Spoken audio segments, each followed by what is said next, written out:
अभी यहाँ 3 के 3 एमएलए कांग्रेस के बना दिए।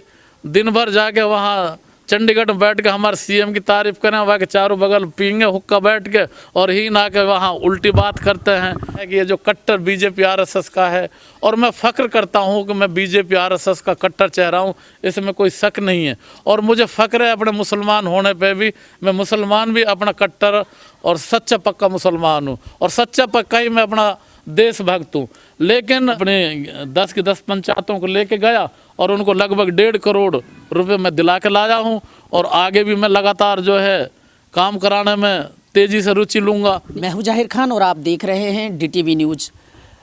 हरियाणा के पंचायत राज के चुनाव ने जोर पकड़ लिया है और लगातार प्रचार प्रसार का दौर जारी है। ऐसे में आज हमारे साथ मौजूद है का मोहताज नहीं है, हरियाणा हज कमेटी के चेयरमैन औरंगजेब जी।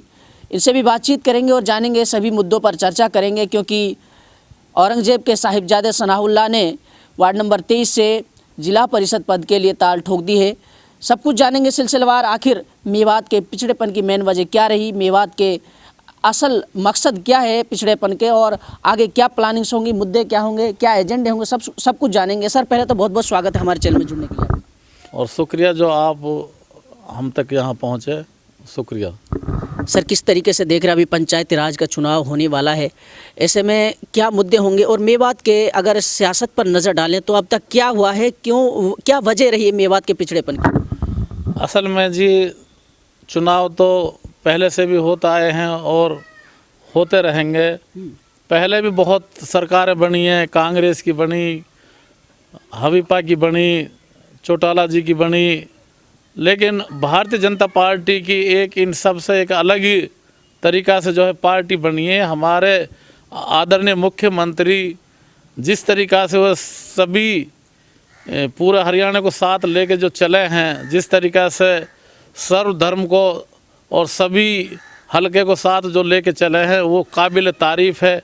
पिछली दफ़े आपको पता है कि मेवात ने एक भी विधायक भारतीय जनता पार्टी के को नहीं दिया था, फिर भी आदरणीय मुख्यमंत्री मनोहर लाल जी ने जितना विकास उन्होंने गुड़गांव करनाल में कराया था, उससे ज़्यादा कहीं पैसा और विकास के लिए आपको मेवात में दिया। उसके बावजूद भी सीएम साहब की इतनी मेहनत और ईमानदारी को देखते हुए लोग सारे ये तो चर्चा करते हैं कि भाई सीएम साहब बहुत अच्छा है, बहुत ईमानदार है, लेकिन इस बार भी तीनों के तीनों कैंडिडेट यहाँ हरा दिए। लेकिन मैं सीएम साहब से सहमति है, हमारे सीएम साहब ये चाहते हैं कि मेवात में भी, मेवात एरिया भी भ्रष्टाचार से मुक्त हो। लेकिन हमारे यहाँ के जो पुराने नेता आज तक भी जो जड़ जमाए बैठे हैं, उन्हीं के नज़दीकी जो लोग यहाँ अधिकारी लगे पड़े हैं, वो आज भी उनकी जो पुराने रीति रिवाज अभी भी वो छूट नहीं पा रही है।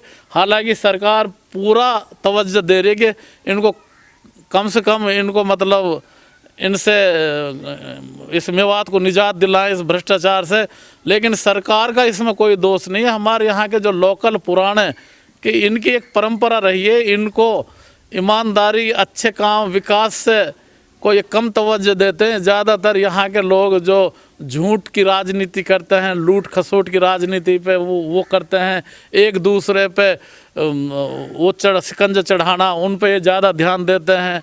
हमेशा वो कौम बढ़ी है जिस कौम ने अपने को सराहा है, जिन्होंने अपनों के लिए ध्यान दिया है। तो मैं अभी बीजेपी में, मुझे ये लोग कट्टर मानते हैं कि भाई ये औरंगजेब वाहिद चेहरा ऐसा है कि ये जो कट्टर बीजेपी आरएसएस का है, और मैं फ़ख्र करता हूँ कि मैं बीजेपी आरएसएस का कट्टर चेहरा हूँ, इसमें कोई शक नहीं है। और मुझे फ़ख्र है अपने मुसलमान होने पे भी। मैं मुसलमान भी अपना कट्टर और सच्चा पक्का मुसलमान हूँ, और सच्चा पक्का ही मैं अपना देशभक्त हूँ। लेकिन कहीं हमारा आरएसएस या बीजेपी ये नहीं कहते कि तुम अपनी कौम के लिए और अपने इलाके के लिए काम मत करो। हमारा काम इन लोगों को भ्रष्टाचार से मुक्ति दिलाना, यहाँ का विकास कराना, यहाँ के नौजवानों को शिक्षित बनाना, यहाँ के गरीब लोगों के लिए स्वास्थ्य सुविधाएं उपलब्ध कर दे देते हैं। अभी यहाँ 3 के 3 एमएलए कांग्रेस के बना दिए। दिन भर जाके वहाँ चंडीगढ़ में बैठ के हमारे सीएम की तारीफ करें, वहाँ के चारों बगल पीएंगे हुक्का बैठ के और ही ना के वहाँ उल्टी बात करते हैं।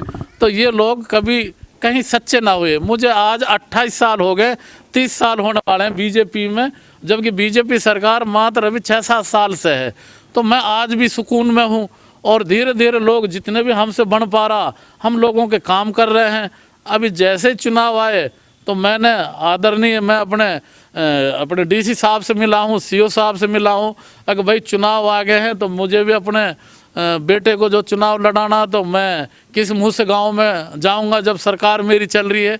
तो मैंने आप लोगों की दुआ से, डीसी साहब ने कहा कि आप काम कराइए, तो मैं कल परसों ही जो है मैं सीओ साहब के वहाँ अपने 10 की 10 पंचायतों को लेके गया और उनको लगभग 1.5 करोड़ रुपए मैं दिला के लाया हूँ। और आगे भी मैं लगातार जो है काम कराने में तेज़ी से रुचि लूँगा। नहीं, आपने जिक्र किया कि गंदी राजनीति को ख़त्म करना है। अब ऐसे में इसी को सोच कर के आप अपने साहिबजादे को आपने राजनीति में लाने का मन बना है कि एक नौजवान जब राजनीति में आएगा तो कहीं ना कहीं एक नई सोच के साथ विकास की उम्मीदें बनेंगी आप। नहीं, अगर देखो सरकार मेरे ऊपर, हमारी जो भारतीय जनता पार्टी की सरकार है मेरे ऊपर पूरा फेथ करती है। मैं अपनी पार्टी के ऊपर पूरा भरोसा रखता हूँ।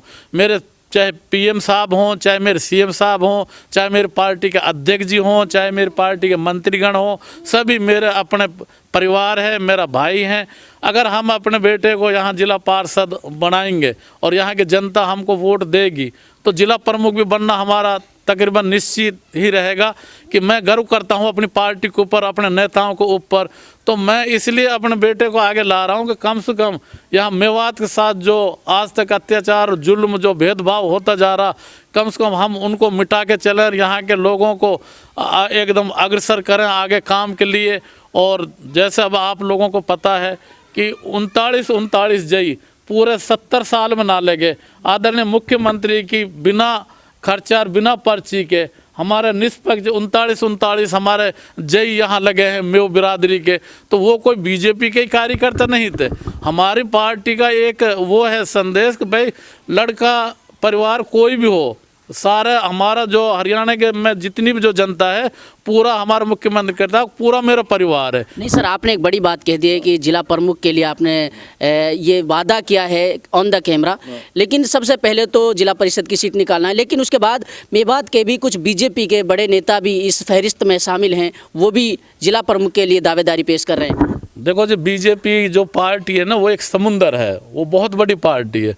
हमारे यहाँ भी बहुत और भी कार्यकर्ता हैं, लेकिन हमारा जो निर्णय है ना वो हाईकमान करती है। और हाईकमान से मुझे पूरा उम्मीद है कि मैं हाईकमान जो है आदरणीय नरेंद्र मोदी प्रधानमंत्री जी से लेकर देश के और प्रदेश के नेता, सब मेरा परिवार है, सब में मेरी अच्छी छवि है। मैंने आज तक किसी का मैं 2 रुपया का दागी नहीं हूँ। मेरे कोई भी आदमी अगर कोई 10 रुपये का भी हमारे नाम को लांछन लगा दें, हम हमेशा के लिए राजनीति से संन्यास ले लेंगे।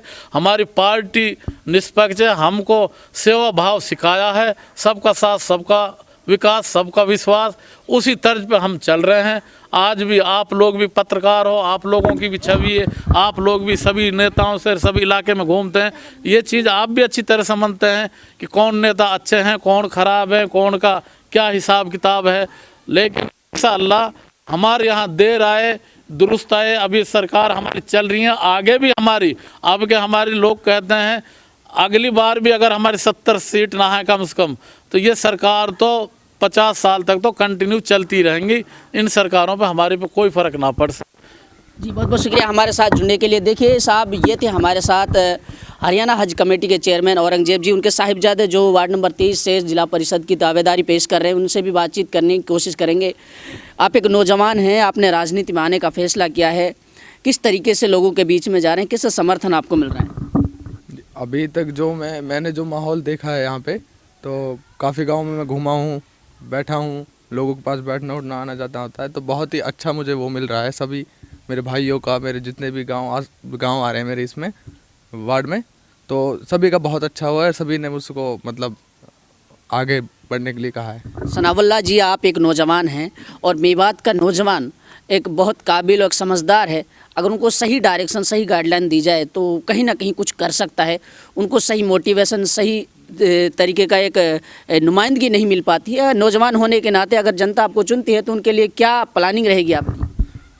जी देखिए, मैंने जो हमारे यहाँ पे जो राजनीति होती है, जैसे कभी पापा ने कहा है, बहुत डिफरेंट है, मतलब धोखाधड़ी, ये लूटपाट, ये घूस खास।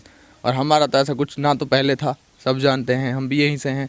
ना तो पहले मेरे पापा 30 साल से मतलब पार्टी में हैं, उनकी अब सरकार चल रही है पिछली बार से, तो उनका कभी कोई नाम किसी घटिया चीज़ में नहीं है कि किसी ने किसी के पास से कुछ ठग लिया हो, ये लिख कर लिया हो, किसी को धोखा दिया हो, ऐसा कुछ नहीं है। तो जैसे कि ये है, हम तो काम कराने के लिए आगे आ रहे हैं। अब जिस तरीके की जब हम पार्टी चल रही है, सरकार चल रही है, तो इंशाल्लाह हम जिला प्रमुख भी बनेंगे।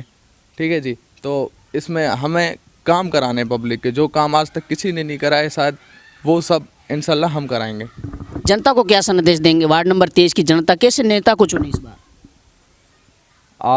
मैं अब सभी भाइयों से ये कहना चाहता हूँ कि वो अपने दिमाग से सोचें कि हमें क्या चाहिए। उनको मतलब वो चाहिए, स्कूल कॉलेज चाहिए या फिर विकास चाहिए, इनके जो गली हैं, पानी की समस्या है, बिजली की है, जो भी स्कूलों की प्रॉब्लम है, वो सब इंशाल्लाह हम करेंगे। और अपना जो भी वो सोचें, ठंडे दिमाग से सोचें कि हम किस नेता को चुन रहे हैं। जी बहुत बहुत शुक्रिया। ये थे हमारे साथ सनाउल्ला जो कि औरंगजेब के साहिबजादे हैं, 23 नंबर वार्ड से जिला परिषद की दावेदारी पेश की और सबसे बड़ी बात बोली है कि अगर जनता इनको यहाँ से चुनती है तो जिला प्रमुख पद के लिए ये दावेदारी पेश करेंगे। लेकिन एक बात दूसरी निकल के सामने आ रही है। मेवात के और भी कुछ कद्दावर नेता हैं, उनको पूरे तरीके से कटाक्ष करते हुए औरंगजेब जी ने कहा कि जो सरकार है, जो भारतीय जनता पार्टी है, वो एक पुराने कार्यकर्ता को तवज्जो देगी और उसी को यहाँ की नुमाइंदगी सौंपने का काम करेगी। लेकिन ये वक्त बताएगा और वक्त के लिए आपको थोड़ा सा इंतजार करना पड़ेगा। मैं आपको लगातार DT न्यूज़ के माध्यम से दिखाता रहूँगा। तब तक के लिए बने रहिए मेरे साथ।